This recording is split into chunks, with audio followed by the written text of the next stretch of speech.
जलपरियों को कैद करवा लेती है और वो उन्हें सिपाहियों से मरवाती है जिससे वो रो पड़े और उन्हें आंसू मिल जाए। लेकिन तभी एक जलपरी रो पड़ती है जिसका आंसू गिरता है और एक चमकीले मोती में बदल जाता है और लुचेन आंसू को देखकर बहुत ही खुश होती है। तभी एक जलपरी लुचेन से कहती है तुम लोग बहुत बुरे हो। ये सुनकर लुचेन भी उन जलपरियों को मारती है। इसके बाद हम मास्टर को देखते हैं जहाँ पर लुचेन भी होती है और मास्टर से कहती है और जलपरियों को ढूंढने के लिए मैंने कुछ सिपाहियों को काले पानी भेज दिया है। तभी वहाँ पर जियांग आ जाता है जो अपने डैड से कहता है आपने तो मुझसे वादा किया था कि आप काले पानी नहीं जाएंगे और जलपरियों को नहीं परेशान करेंगे, लेकिन डैड आप इतने बुरे कैसे हो सकते हैं। तभी लुचेन जियांग से कहती है अपनी जुबान को लगाम दो, तुम क्या बोल रहे हो। तब जियांग उससे कहता है मैं अपने डैड से बात कर रहा हूँ, तुम बीच में मत पड़ो। तभी जियांग के डैड यानी मास्टर की तबीयत खराब होने लगती है। ये देख लुचेन मास्टर को दवा देती है और जियांग लुचेन को अपने डैड से कुछ दूर पर लेकर जाता है और उससे पूछता है मेरे डैड को क्या हुआ है। जिस पर लुचेन कहती है मास्टर कई सालों से युद्ध करते आ रहे हैं जिसके थकावट से वो बीमार हो जाते हैं और उन्हें ठीक होने के लिए जलपरियों के आंसू की जरूरत होती है। ये सुनकर जियांग समझ जाता है और कहता है अच्छा इसलिए आप लोग काले पानी कहते, लेकिन तुम जो चाहती थे वो मिल गया, अब तो जलपरियों को छोड़ दो। तभी लुचेन कहती है अगर हम जलपरियों को छोड़ देंगे तो वो आगे जाकर हम लोगों से बदला लेगी और हम ये नहीं चाहते, इसलिए हम उन्हें नहीं छोड़ सकते। तभी जियांग के डैड उसे अपने कमरे में जाने के लिए कहते हैं और मास्टर लुचेन से कहते हैं जियांग अभी छोटा है और वो कुछ नहीं समझ पा रहा है, लेकिन वो दिल का बहुत अच्छा है, मैं जानता हूँ एक दिन वो भी मास्टर बनेगा, इसलिए लुचेन तुम जैसे मेरा सेवा की हो उसी तरह मेरे बेटे का भी सेवा करना। ये सुनकर लुचेन कहती है ठीक है मास्टर, मैं जियांग और साम्राज्य का ध्यान रखूंगी। तभी मास्टर कहते हैं कल सुबह सभा में मैं सभी के सामने जियांग को मास्टर बनाऊंगा और अब लुचेन तुम जा सकती हो क्योंकि तुम भी थक गई हो। लेकिन हमें लुचेन का फेस देखकर समझ आ रहा होता है कि वो ऐसा नहीं चाहती कि जियांग मास्टर बने। इसके बाद रात में जियांग अपने डैड के पास उनके लिए चाय लेकर जाता है जो वो और टियानबो ठंडे पर्वत से लेकर आए होते हैं और मास्टर चाय को पीते हैं। तभी जियांग के डैड उससे कहते हैं मुझे जियांग तुमसे कुछ जरूरी बात करना है, जिस पर वो भी कहता है मुझे भी डैड आपसे कुछ बात करनी है। तभी वो अपने डैड से कहता है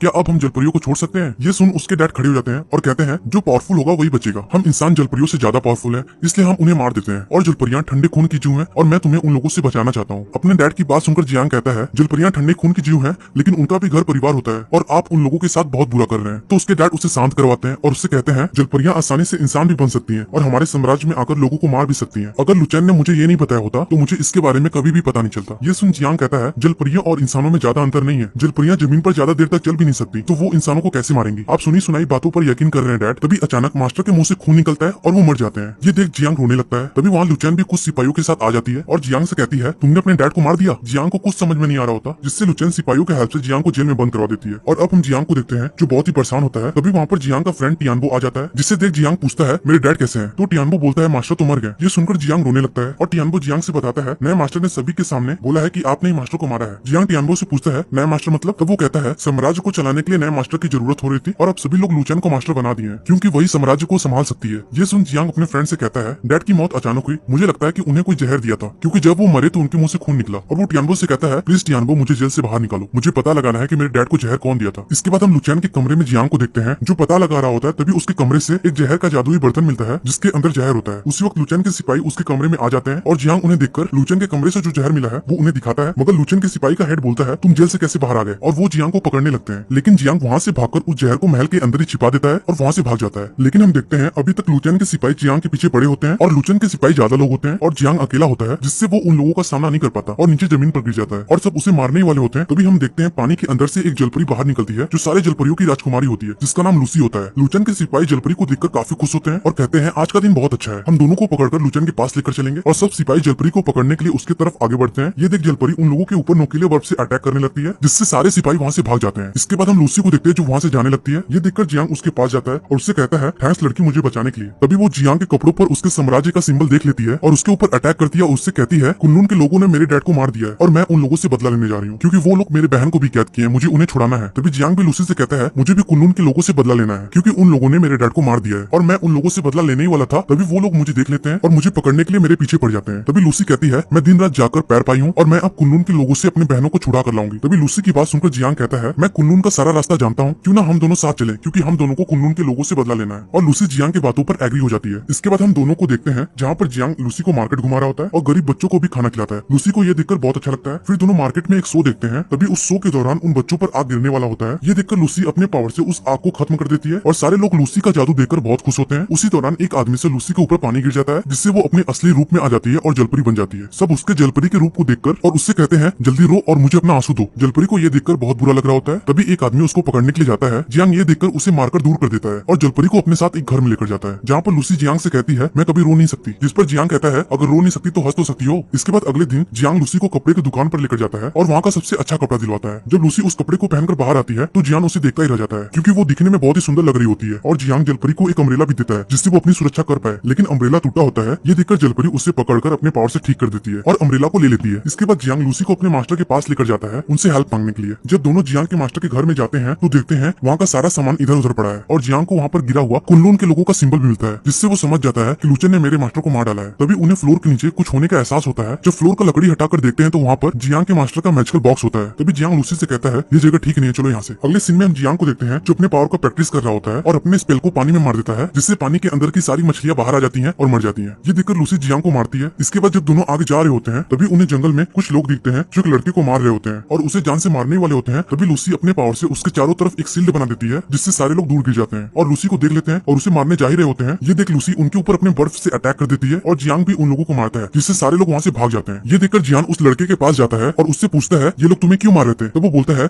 मेरा नाम चैंगियन है, हमारा सम्राट जहर बनाने में बहुत आगे है। कुनलून के मास्टर ने हम लोगों से जहर मांगा, लेकिन मेरा भाई उस जहर को एक जादुई बर्तन में रखकर उन्हें दे दिया। अगर ये बात हमारे मास्टर को पता चलता तो वो हमें बहुत डांटते, इसलिए मैं कुनलून के मास्टर के पास गया और उनसे बोला कि मुझे वो लौटा दे, लेकिन वो हमें वापस नहीं दी और अपने टीम में शामिल होने के लिए कहीं। लेकिन मैं उनके वादे को नहीं माना और वहाँ से जाने लगा, जिससे कुनलून के लोगों ने मेरा पीछा किया और हमें मारने आ गए। तभी जियांग कहता है हम दोनों कुनलून के लोगों से बदला लेने जा रहे थे, अगर तुम्हें अपने जहर का बर्तन चाहिए तो तुम हमारे साथ चल सकते हो। ये सुनकर चैंगियन एग्री हो जाता है। जब तीनों रात में कुनलून जाने के लिए आगे बढ़ रहे होते हैं तभी लूसी जमीन पर गिर जाती है। ये देखकर चैंगियन उन दोनों को एक होटल पर लेकर जाता है जहाँ की मालकिन एक लड़की होती है जिसका नाम मियन होता है। दोनों वहाँ पर पहुंच जाते हैं और एक कमरे में जाते हैं। जब चैंगियन लूसी की बॉडी पर देखता है तो उसे पता चलता है कि लूसी की बॉडी पर जहर लगा हुआ है और वो जियांग से कहता है ये एक फूल से ठीक होगा जो तुम्हें कुनलून के पहाड़ों पर मिलेगा। जियांग उस फूल के बारे में चैंगियन से पूछता है और उससे कहता है लूसी का ध्यान रखना, मैं फूल लेकर आ रहा हूँ। और चैंगियन होटल के मालकिन से पानी गर्म करने के लिए कहता है। दूसरी तरफ हम जियांग को देखते हैं जो पहाड़ पर चढ़कर उस फूल को तोड़ता है और उसे तुरंत चैंगियन के पास लेकर आता है। चैंगियन उस फूल को लेकर उस गर्म पानी में डाल देता है और लूसी को भी पानी में डाल देता है, जिससे उसका जहर का असर खत्म हो जाता है और लूसी अब ठीक हो जाती है और जियांग से कहती है थैंक्स जियांग मुझे बचाने के लिए। तब जियांग कहता है तुमने भी तो मेरा जान बचाया था, अब हिसाब बराबर हो गया। तभी वहाँ पर चैंगियन दवा लेकर आ जाता है और जियांग दवा को लेकर लूसी को पिलाता है और उससे कहता है जब मैं कुनलून के पहाड़ों पर फूल लेने के लिए गया था तो मुझे एक नए रास्ते के बारे में पता चला और कुछ दिनों में कुनलून साम्राज्य में एक फेस्टिवल होने वाला है, हम उस दिन आराम से वहाँ पर पहुंच जाएंगे, हम लोगों को कोई देख भी नहीं पाएगा। तभी हम होटल के मालकिन को देखते हैं जो दरवाजे के पीछे से जियांग की बातों को सुन लेती है और वहाँ से चली जाती है। इसके बाद रात में हम जियांग लूसी चैंगियन को देखते हैं जो खाना खा रहे होते हैं। तभी हम एक आदमी को देखते हैं जो होटल के मालकिन को अपने साथ लेकर जा रहा होता है और वो बचाओ बचाओ चिल्ला रही होती है। ये देखकर चैंगियन उस आदमी के आगे चला जाता है और उस आदमी से कहता है छोड़ दो, मगर वो चैंगियन की बातें नहीं मानता, जिससे वो अपना बांसुरी बजाता है और बहुत सारे स्नेक आने लगते हैं और उस आदमी को काट लेते हैं, जिससे वो आदमी वहाँ से भाग जाता है और होटल की मालकिन चैंगियन को थैंक्स कहती है, मगर वो चल नहीं पाती। ये देखकर चैंगियन उसे उसके कमरे में लेकर जाता है जहाँ पर मियन उसे नहीं जाने देती और उससे कहती है तुम मुझसे शादी कर लो क्योंकि तुम मुझे बहुत अच्छे लगते हो, तुम्हारे लिए मैं अपने पूरे होटल को बेच सकती हूँ एक साथ रहने के लिए। तभी चैंगियन एक वायलिन को देखता है और उससे कहता है ये वायलिन बहुत अच्छा है। तभी वो फिर से चैंगियन से कहती है, तब वो कहता है दरअसल मेरी लाइफ बहुत ही अलग है, तुम और किसी को देख लो, सॉरी। ये सुनकर लुचेन गुस्सा हो जाती है, जिससे वो उन लोगों की बातों को एक बर्ड के जरिए लुचेन तक पहुंचा देती है। जब लुचेन उसे पढ़ती है तो वो अपने सिपाहियों से कहती है जाओ जियान और लूसी को सही सलामत मेरे पास लेकर आओ और मियन और उसके होटल को वहीं चला देना। इसके बाद हम जियांग को देखते हैं जो मेडिटेशन कर रहा होता है। तभी हम बाहर लुचेन के सिपाहियों को देखते हैं जो घर के अंदर ऑयल गिरा रहे होते हैं और जियांग उन लोगों को देख लेता है और वो फौरन चैंगियन के पास जाता है और उसे सारी बातें बता देता है। फिर हम दो सिपाहियों को देखते हैं जो लूसी को पकड़ने के लिए उसके पास जाते हैं। तभी लूसी उठ जाती है और उन सिपाहियों के पीछे जियांग और चैंग भी आ जाते हैं और उसे वहीं पकड़कर मार देते हैं और अब होटल में आग लग गया होता है, जिससे तीनों बाहर निकलते हैं। तभी चैंगियन मियन के पास जाता है और उसे बाहर लेकर आता है, मगर होटल की मालकिन अपने होटल को जलता हुआ देखकर बहुत ही गुस्सा हो जाती है। तभी जियांग सभी से कहता है लुचेन को पता चल गया कि हम लोग कहाँ पर हैं। तभी होटल की मालकिन सभी से कहती है मुझे अपने होटल का लुचेन से बदला लेना है, इसलिए मैं तुम लोगों के साथ चलूंगी। जब सब रात में जंगल से कुनलून जा रहे थे तभी उन लोगों के ऊपर पेड़ों की टहनियां अटैक कर देती हैं और सब टहनियों से लड़ते हैं और उसे काट देते हैं, मगर तभी लूसी को एक टहनिया ऊपर खींचने लगता है। ये देखकर जियांग उसे बचाता है और मियन को भी इसी तरह चैंगियन बचाता है। इसके बाद चारों आगे बढ़ते हैं और कुनलून शहर पहुंच जाते हैं और वहाँ का फेस्टिवल देखकर बहुत खुश होते हैं। इसके बाद चारों अंदर जाते हैं, मगर तभी वहाँ पर लुचेन के लोग आ जाते हैं और उन्हें घेर लेते हैं। उसी वक्त लुचेन भी आ जाती है और कहती है हमें तुम लोगों का ही इंतजार था। होटल की मालकिन लुचेन को देखकर उससे कहती है तुम्हें घटिया दोस्त हो और तुमने मेरा घर जला दिया। ये सुनकर लुचेन अपने सिपाहियों से चारों लोगों के ऊपर अटैक करवाने लगती है और चारों उन सिपाहियों से लड़ते भी हैं। तभी लुचेन अपने ईगल के पावर से लूसी के ऊपर अटैक कर देती है। ये देख लूसी उसके पावर को रोकने की कोशिश करती है पर वो रोक नहीं पाती, जिससे वो नीचे गिरने लगती है। ये देख जियांग उसे गिरने से बचाता है और लुचेन मियन के वायलिन को तोड़कर उसे घायल कर देती है। तभी लुचेन कहती है जियांग तुम धोखेबाज निकले, तुमने अपने डैड को मारा, अब तुम अपने लोगों पर हमला कर रहे हो। ये बात सुनकर जियांग कहता है मैंने नहीं मारा, तुमने अपने मास्टर को मार डाला है। तभी लुचेन एक चाल चलती है और जियांग से कहती है जियांग तुम कितने अच्छे हो, हमें जलपुरियों की राजकुमारी चाहिए थी, तुम उसे हमारे पास लेकर आए हो। जिस पर जियांग लूसी से कहता है उसकी बातों को मत सुनो और लुचेन ये भी कहती है जियांग के डैड ने लूसी के डैड को मारा है। ये सुनकर लूसी बहुत उदास हो जाती है। तभी लुचेन मियन की तरफ अपनी तलवार से अटैक कर देती है, जिसे देखकर चैंगियन तलवार को अपने ऊपर ले लेता है और घायल हो जाता है और लेडी में चैंगियन को इस हालत में देखकर रोने लगती है और उससे कहती है तुम मुझसे इतना प्यार करते हो। तभी वहाँ पर लुचेन का भाई टियानबो आ जाता है जो वहाँ अपने पावर से धूल फैला देता है और उन्हें अपने साथ लेकर जाता है। जब सब जा रहे होते हैं तो तभी लूसी जियांग से कहती है लुचेन ने जो कहा वो सच है। तो जियांग कहता है मैं तुम्हारा हेल्प करना चाहता था, तुम्हारे डैड ने हमारे डैड को मारकर हम लोगों की लाइफ को बर्बाद कर दिया है। ये सुन जियांग कहता है ये सब मेरे डैड लुचेन के कहने पर किए। और अब लूसी जियांग से कहती है